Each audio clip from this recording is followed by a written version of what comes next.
Mannath Shri Jagannatho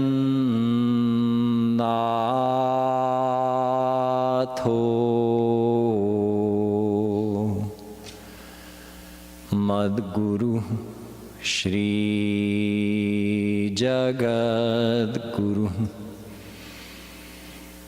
Madatma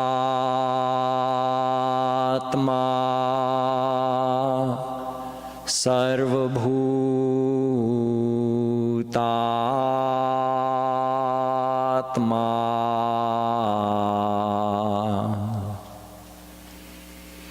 Tasmai Shri Gurave Namaha.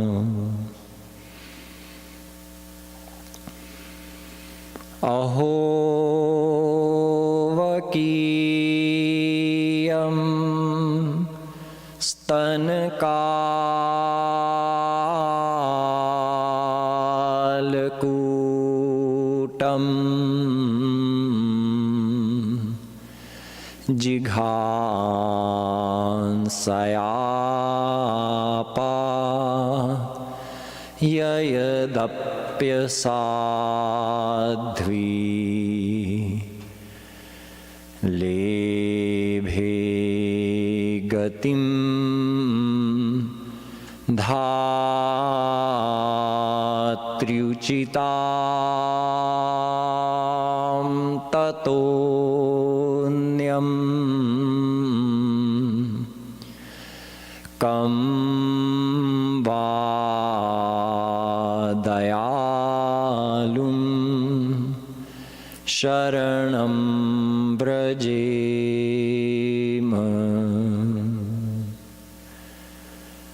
vyadhasya charanam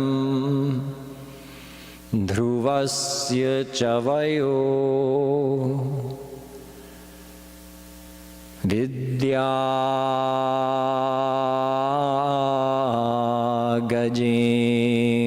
gajendrasya ka kubjaya kimunam rupa madhikam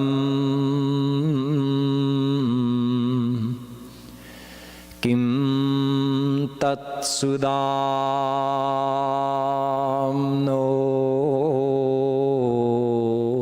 dhanam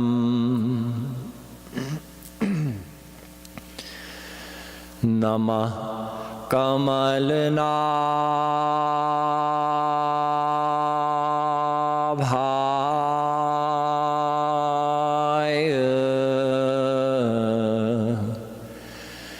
namah kamalmaline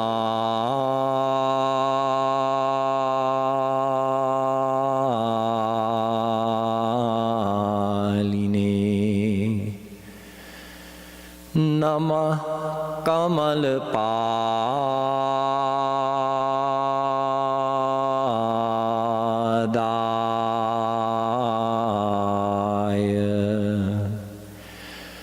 namaste kamalekshana yo brahmanam vidadhati purvam yo vai vedanscha prahinoti tasmai tagvamha devamatma buddhi prakasham mumukchurvai sharanamaham prapadye. The divine souls, please join me in a few minutes of Nam Sankirtan, and after that I will continue last night's topic, which was about our relationship with God.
Govind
Gopala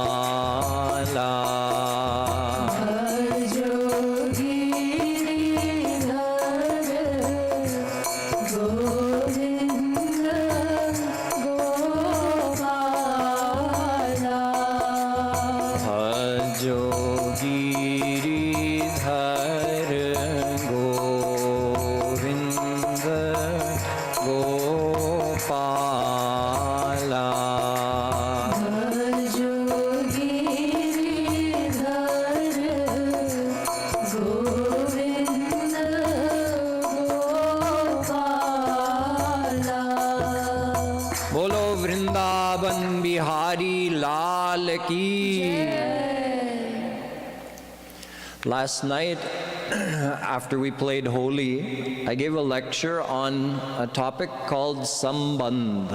Sambandh means one's true relationship. And I explained to you that our true relationship is only with Shri Krishna. Because a Sambandh means a complete and total relationship, which has to fulfill 3 conditions. It must last forever. It must be all-encompassing or multi-dimensional, meaning we can love him with all the relational feelings. And it should be selfless. Our relationships in this world do not fulfill any of these 3 criteria, but our relationship with Shri Krishna fulfills all of them. Therefore, we are only truly related to God because we are eternally related to him. We can love him any and all ways at once without any restriction, and his love for us is completely without self-interest. It is selfless. Chaitanya Mahaprabhu ji says, Sambandha abhidheya prayojan. There are 3 things to know. Veda Shastra kahe Sambandha abhidheya prayojan. Krishna, Krishna bhakti prem tin mahadhan. Mahaprabhu ji says, Ved and Shastra only tell 3 things. Sambandh, you already heard about. I think there's some effects on Anubhaya, some echo. So you've understood that our Sambandh is with Shri Krishna. What are the 2 other things he says we need to know? Abhidheya and Prayojan. Abhidheya means the path to attain our goal, and Prayojan means what our goal is. So there are only 3 things that we need to know. To whom are we related? What is the path to actually meet him and get to experience him? And having met him, what is our goal? What are we trying to get out of all of this? Only these 3 things need to be known. So we've heard in gist about Sambandh. Now let's learn about Abhidheya and Prayojan. I'm going to start with Prayojan. Prayojan means our goal. We know we're related to Shri Krishna, but what are we going to get when we meet him, finally? When we attain him, what do we want? What is our goal? We have three possible things that we could attain by reaching Shri Krishna. One is bhukti, one is mukti, and one is bhakti. Bhukti means when you surrender to God, when you become completely surrendered to him, he's going to come to you. And he's going to ask you, what do you want? So you could say, I want bhukti, or I want mukti, or I want bhakti. If you ask for bhukti, it means you're asking for anything mayic. Bhukti means the pleasures and the possessions and experiences of this world and Swarg, all the way up to Brahma's abode. So we pretty much understand the quality of pleasures and possessions and experiences in this world. They're all temporary. That we know through our own experience. Sarve kshayanta nichaya patananta samuchraya sanyoga viprayoganta maranantancha jivanam. Valmiki Ramayana. Everything in this world is temporary, and even for as long as it does last, it's deteriorating every second. One of your main possessions, your most important possession, gives you this message every day. What message? That I'm deteriorating. That's your body, of course. From the time we're born, this thing starts deteriorating. And that's not unique. Everything is like this. Every building that's constructed, from the moment it's finished, it's deteriorating and the maintenance begins. Those of you who own homes, you know what I'm talking about. From the moment a car rolls off the assembly line, it starts deteriorating. Everything in this world has an expiration date, and even for as long as it does exist and remains useful, it's still not in a stable state. It's ever deteriorating.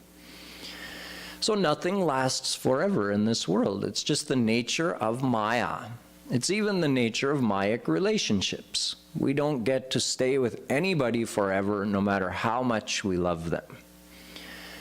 So if we ask for bhukti, what are we really asking God for? If Krishna came to you and you asked him for anything in this world, what you're really asking for is temporary happiness. Because nothing in this world can make us happy forever.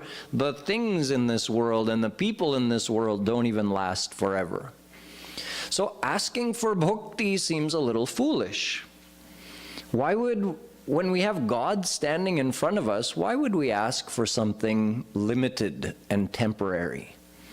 And in fact, Chaitanya Mahaprabhu Ji says these very words, Amaya bhaje mange vishaya sukh ei bada murkh. Such a foolish person who follows the path to God, surrenders, meets God face to face. God has come to you and said, now ask for, what do you want? Like you saw in the Leela yesterday, Narsingh Bhagwan asked his devotee Prahlad, what do you want? I've appeared before you. It's tradition. Whenever I appear before a devotee, I tell them to ask for whatever they want. And we ask for a Mayic thing, or even to go to Swarg, which is also temporary and part of Maya. So Mahaprabhu Ji says this is very, very foolish. This means there's something better than bhukti. Thank God, right? Imagine our scriptures told us that you know how much happiness you have right now? That's all there is, and there's no hope of ever finding anything more than what you have. Now that would be depressing. Now, our scriptures tell us a variation of this. You know how much happiness you have right now? If you keep looking for happiness from the world, that's how much you'll have, and you'll never find more happiness. But if you want more happiness, there's another realm in which you can seek that happiness, the divine world. So in the divine realm, we move into the area of mukti. This is the next thing we could ask God for. If we're not asking for bhukti, should we ask for mukti? Chaitanya Mahaprabhuji says, no, you're better off asking for bhukti. Taro madhye mokshavancha kaitav pradhan. He says, the desire for mukti or moksha is the biggest deception in existence. Although he accepts that the worldly pleasures also deceive us because they always seem to promise happiness, but always leave us wanting for more. So they're also deceiving. But moksha is much more deceptive. Moksha is the king of deceptions. Why? Because if you get liberation, you are freed from the sufferings of this world forever, because you'll never be born here again. But when you leave your body, having attained moksha, you will not be born again, so it means you won't get another body. No more reincarnation. No more senses, no more mind. Just your soul with no faculties to allow you to experience anything. The soul always has the potential to experience and know and think and do, but without a body, mind, and senses, soul can't do any of these things. This is the state of moksha. Leave Maya, merge into Shri Krishna, but into his formless aspect, and remain in this state of no experience forever. No awareness of anything. So you merged into God, who is bliss, but you have no awareness of your own blissfulness. Basically, like being in a divine coma forever. Perfectly peaceful, but no awareness of your peaceful state.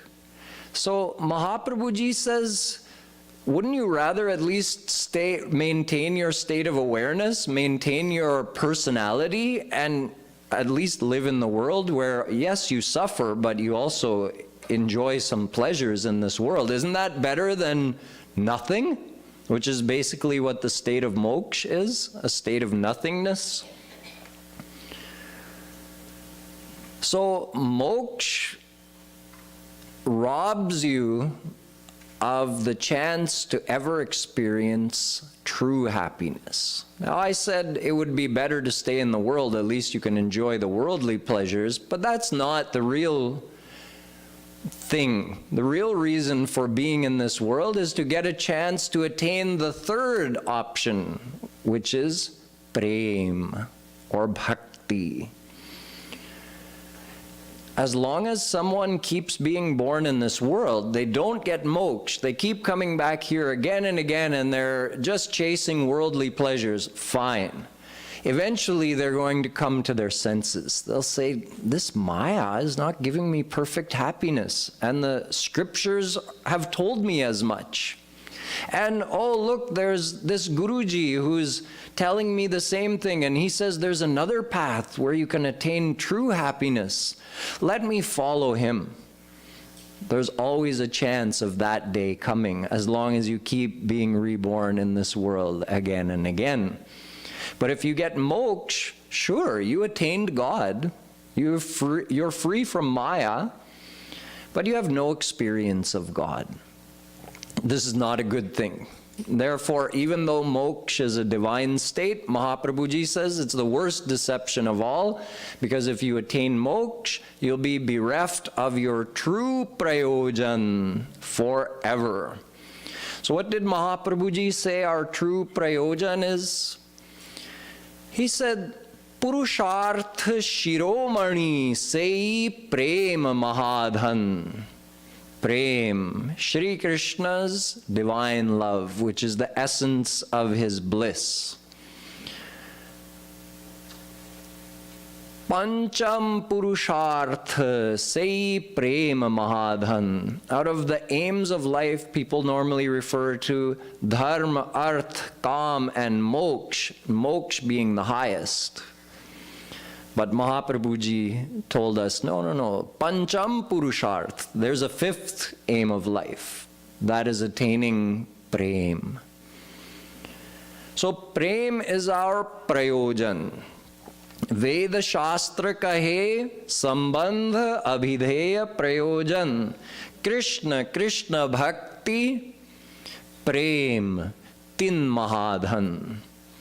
So we are truly related to Shri Krishna, that is our sambandh. And his prem is our ultimate goal, the attainment of Shri Krishna's prem. What is that prem? Mahaprabhuji tells us. He's quoted in Chaitanya Charitamrit. So he says, Shri Krishnera Ananta Shakti Tate Tin Pradhan Chit Shakti Maya Shakti Jeev Shakti Nam Antaranga Bahiranga Tatastha Kahi Jare Antaranga Swarupa Shakti Savar Upare Sat Chit Ananda Shri Krishnera Swarupa Ataeva Swarupa Shakti Hoy Tin Rup Anandanshe Hladini Sadanshe Sandhini Chidanshe Samvittaro Jare Jnana Karimani Hladini Sar Anchatar Prema Nam Hladini Shakter Paramasar Prema Nam. So what all of this means, Mahaprabhuji is explaining that out of all of God's unlimited powers, Shri Krishna has unlimited powers, but out of them, Antaranga Swarupa Shakti Savar Upare. The supreme power is Shri Krishna's internal power called Swarup Shakti. But Swarup Shakti also has an essence. The essence of Swarup Shakti is Ahladini Shakti, the power of bliss. So this is the most important power of God. And yet, Mahaprabhuji says the power of bliss also has a Sarabhut Tattva. The essence of bliss is Prem. Shri Krishna's divine love is the essence of his most powerful, most important power, Swarup Shakti.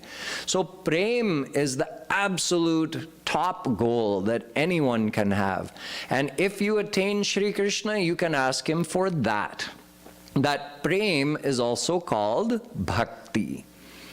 So see, if we ask him for Mukti, he won't give us Prem.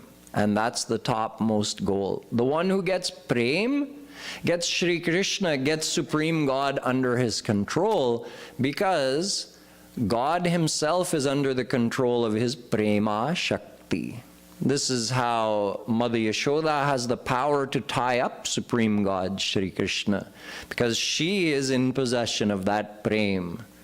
So if you think becoming an emperor would give you a lot of power, or becoming a trillionaire would give you a lot of power, or becoming Indra would give you a lot of power, these are all things within the realm of bhakti, which you could ask God for if you wanted, when he appears in front of you. You think those things would give you a lot of power? What about having God under your control? That would give you the most power. And the only way to do that is to attain his Prem. This is why Prem is the topmost thing. If Shri Krishna is under your control, what are you going to be lacking? Everything is under him. And if he's under you, then you have everything. So this is the secret of the topmost goal. So now we've understood Sambandh is only Krishna. prayojan, our goal, is Krishna Prem. So how do we attain that? This is abhidheya. Abhidhiyate iti abhidheya. Abhidheya means, what is the means of attaining my prayojan? Jagadguru Shri Kripaluji Maharaj explains that there are 4 most prominent paths described in our scriptures: karma, yoga, jnana, and bhakti. So he says, understand it this way. Let's say there's a beggar living in a hut, and this beggar goes out every day and asks for alms and barely manages to collect enough money to buy a little bit of food to keep himself alive. And he's living in a very simple hut. One day, a Babaji comes to his hut and begs from this beggar. He says, Bhiksham dehi. So he comes to the door and he says, Babaji, I myself am a beggar. I go to bed hungry every night. I barely get enough food to stay alive. What could I possibly give you? That Babaji said, no, you're mistaken.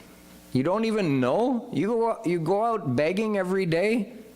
The fact is, you have so much gold buried beneath the floor of your hut that you could buy this whole city.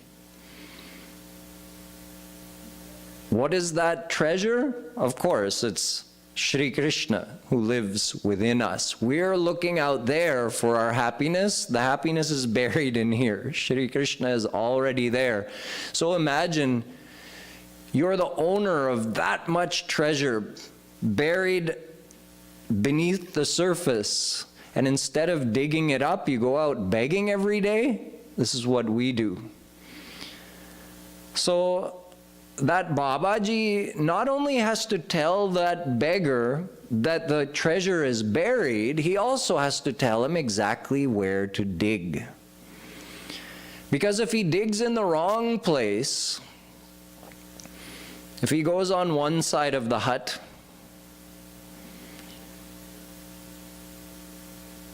over there's a nest of hornets buried beneath the surface. If he digs there, what's going to happen? Those hornets are going to swarm him and never leave him alone, taking turns stinging him. If he goes on another side, there's a python just beneath the surface. If he digs over there, that python is going to wrap him up and he'll never be able to get away. And if he digs on the third side, again he'll get in trouble because there's a bhoot hiding over there. There's a ghost, a spirit that's going to possess him and never let him go. So there's only one right place to dig and 3 wrong places. What does this mean? Jagadguru Shri Kripaluji Maharaj says, if you dig over there, that's karma marg.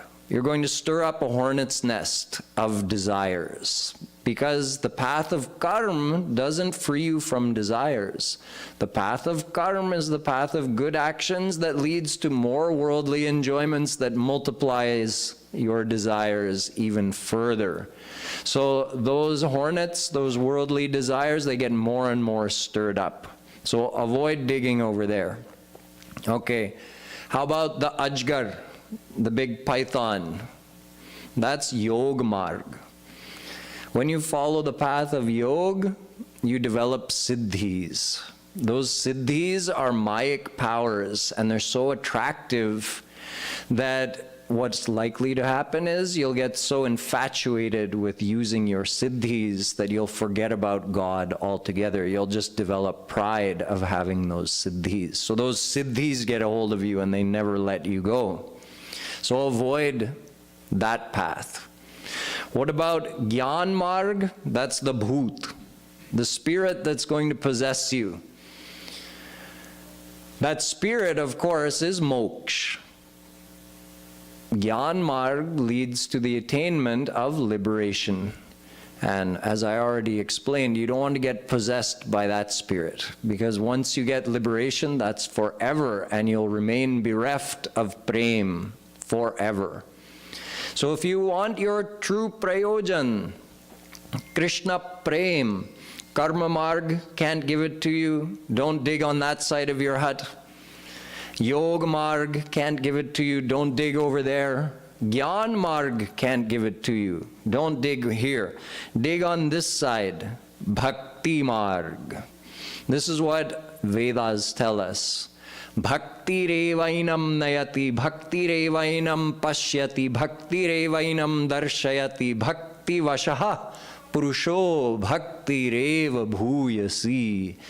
Bhakti is supreme. Only bhakti can unite the soul with Shri Krishna. Naham vedairna tapasa na danena na chejjaya shakya evam vidho drashtum drishtavanasi mam yatha bhaktyatvananyaya shakya ahamevam vidhorjuna gyatum drashtuncha tatvena praveshtuncha parantap. Gita. Shri Krishna says, karma, yoga, gyan, none of them can give you what you're looking for, Arjun. Only bhakti, bhaktyaatvananyaya. Only single-minded bhakti can give you your ultimate goal. Na sadhayati mam yogo, na sankhyam dharma uddhava, na swadhyayastapastyago, yatha bhaktirmamorjita.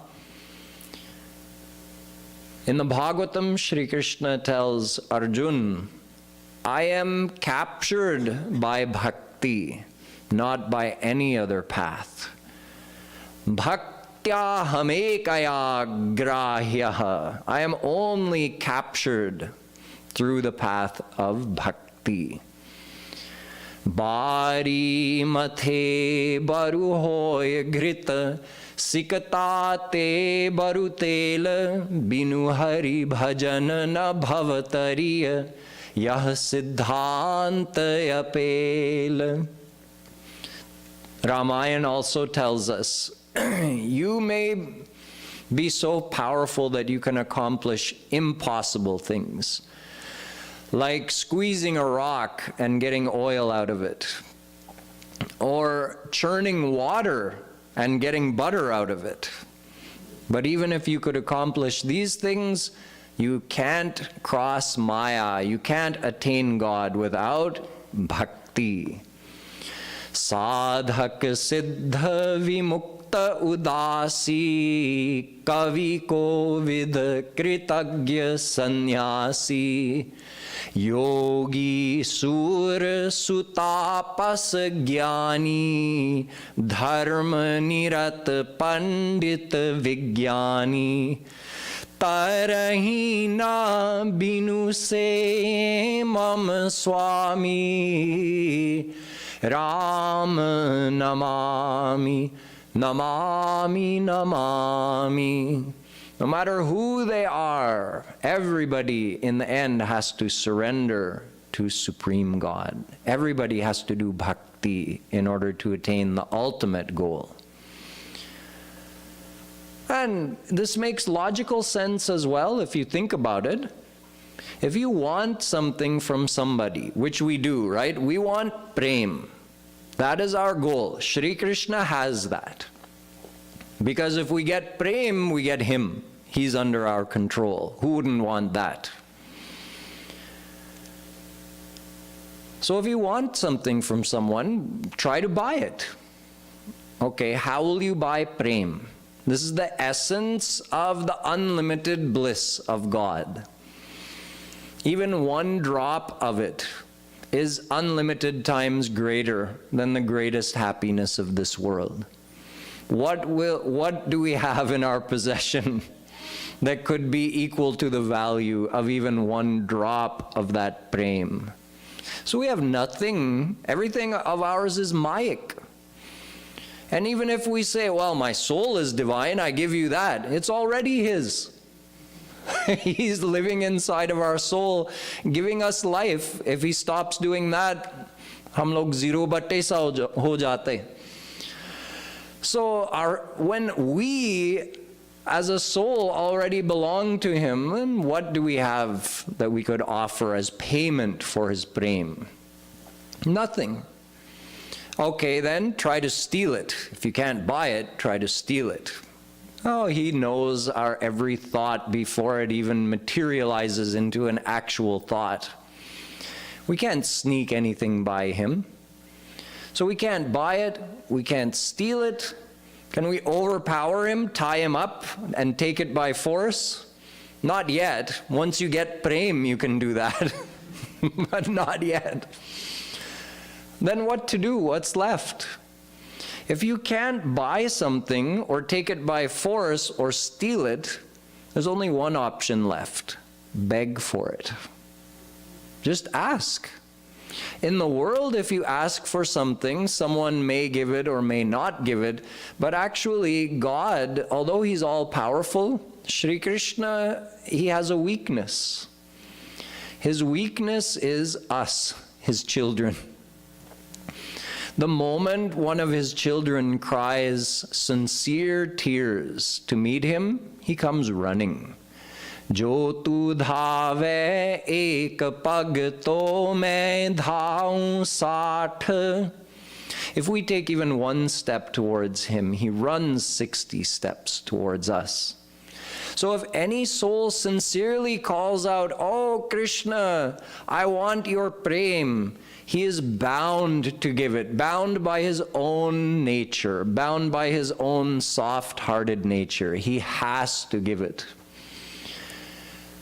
So all we have to do is ask, but ask sincerely, with real feelings of humbleness and faith.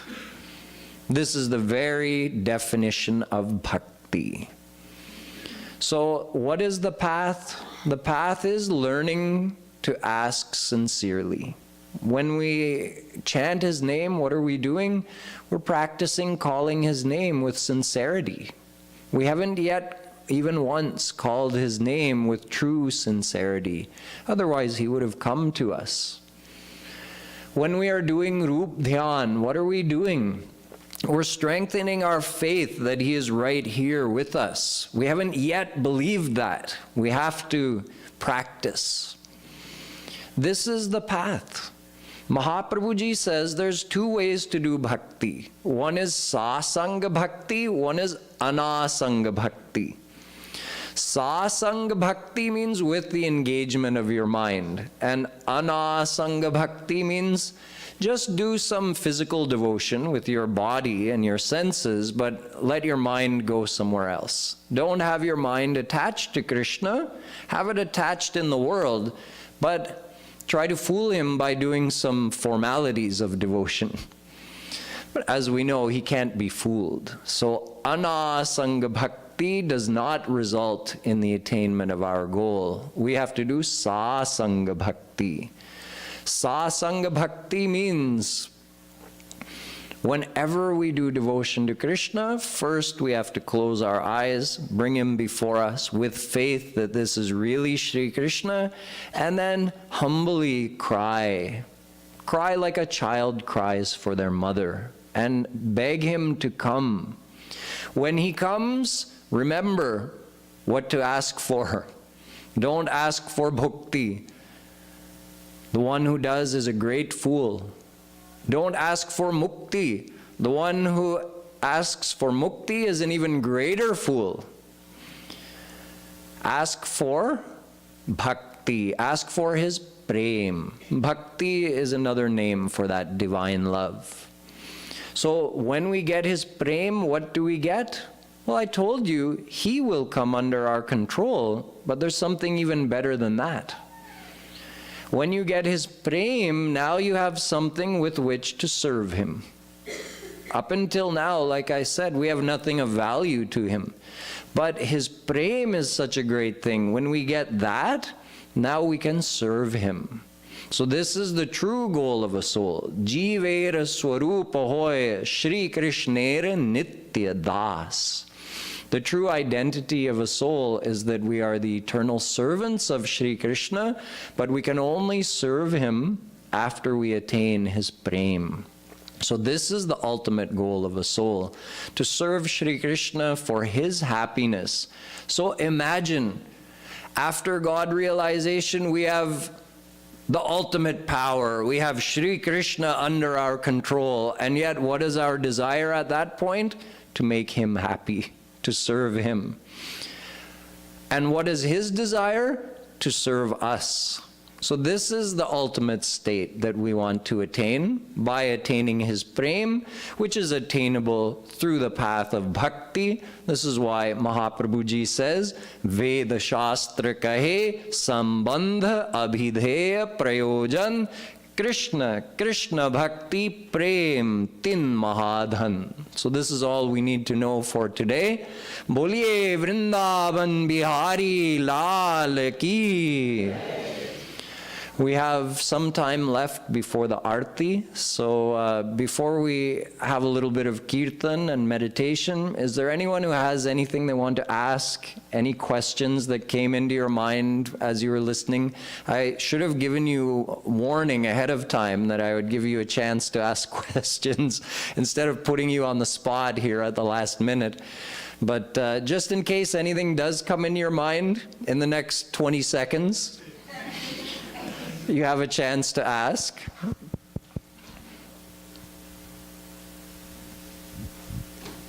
Anything about our relationship with God, our ultimate goal, liberation, worldly pleasures, the path to God. These are all the topics we covered today.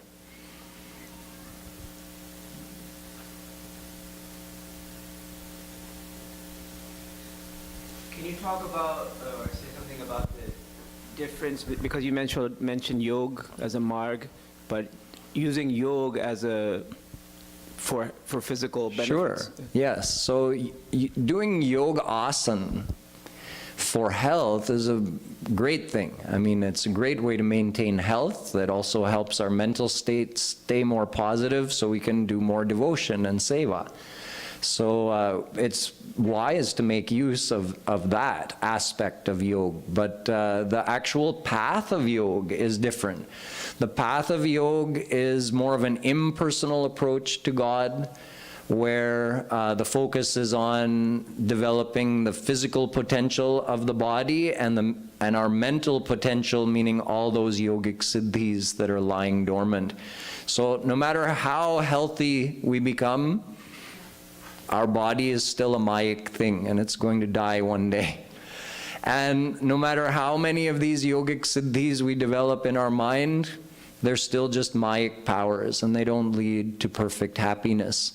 So it's okay to make use of certain aspects of yoga marg, but to think that one is going to follow, like, oh, I'm a yogi, I'm going to follow the path of yoga.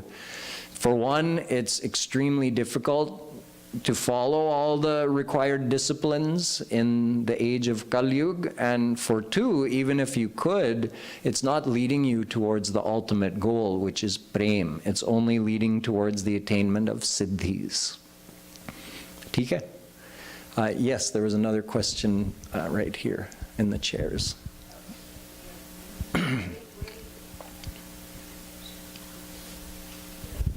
Thank you. I am enjoying your message, thank you. But I do have a question on the issue of asking. It is my understanding that there are two schools of thoughts. Are you hearing me? Yes, I can hear you. One is you ask, you believe, you let it go, and expect, sincerely, as you said. And then the other school of thought is that you consistently and persist with your asking. Which is the better? Both are fine, as long as you have the right perspective. So if your goal is to attain Shri Krishna's divine love, if your goal is to attain that prem, keep that in your mind and just say, look, Krishna, I'm not going to ask you for anything. You give me according to what you want. I'm giving myself to you. I'm surrendering to you. Then he'll give you the best thing.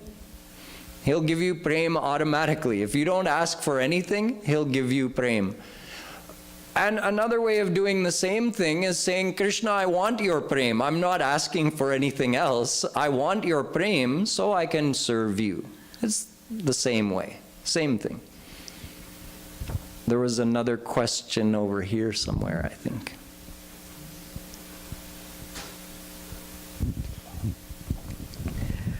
But yeah, why are there religions that preach and that say the ultimate goal is moksha, and they talk about it, and liberation is generally known, popularly known as a very big goal for people to strive to? The main reason is that the word moksha is also used, moksha or mukti is used as a general catch-all term. So in the divine world, there are many different options of attainments. I just broke it into two today, moksha or prem. But there's actually, 5 types of mukti, and then there's 8 types of prem. So there's many different goals, actually. So just a catch-all word is many places in the scriptures where the word moksha comes. It just means a divine state. You attain moksha could mean specifically you get that absolute liberation which is nothingness. Or it could mean you attain a divine state. In other words, I'm not going into detail in this mantra or in this shlok. I'm just indicating that if you follow this path, you can attain something divine. So because of that, the detail actually, that kind of general statement is enough 99% of the time, because our scriptures are trying to get people to move in that direction. So just understand there's something divine. Once somebody understands that, oh, divine happiness is real happiness, this world's happiness is just temporary, then they're ready to hear about, oh, by the way, in the divine realm, you have all these choices you have to make. So most of the time, 99.9% of the time, our scriptures don't even go into those choices, because when the person hasn't even realized yet that happiness is there, not here, so first do step 1, that's why the word moksha is kind of used much more commonly. Any other questions? Okay, so we have a few minutes left before we'll be doing arti. So let us use this chance to practice. We'll be singing Radhe Radhe Radhe Shri Radhe. As we call Radha's name, you can think of it as a celebration of who Radha Krishna are, that you belong to them and you're calling them to come to you. Or you can think of it as a child calling to their mother, please come to me. But however you engage your feelings into this, just visualize Radha or Krishna or both in front of you as we do the chanting, and imbue your visualization with faith that this is really them. We haven't reached the point where we believe that yet, but we have to try. This is how we purify our mind. This is the actual path of bhakti. Radhe Radhe Radhe Shri Radhe Radhe Radhe Radhe Shri Radhe Radhe Radhe Radhe Shri Radhe Radhe Radhe Radhe Shri Radhe Radhe Radhe Radhe Shri Radhe Radhe Radhe Radhe Shri Radhe Radhe Radhe Radhe Shri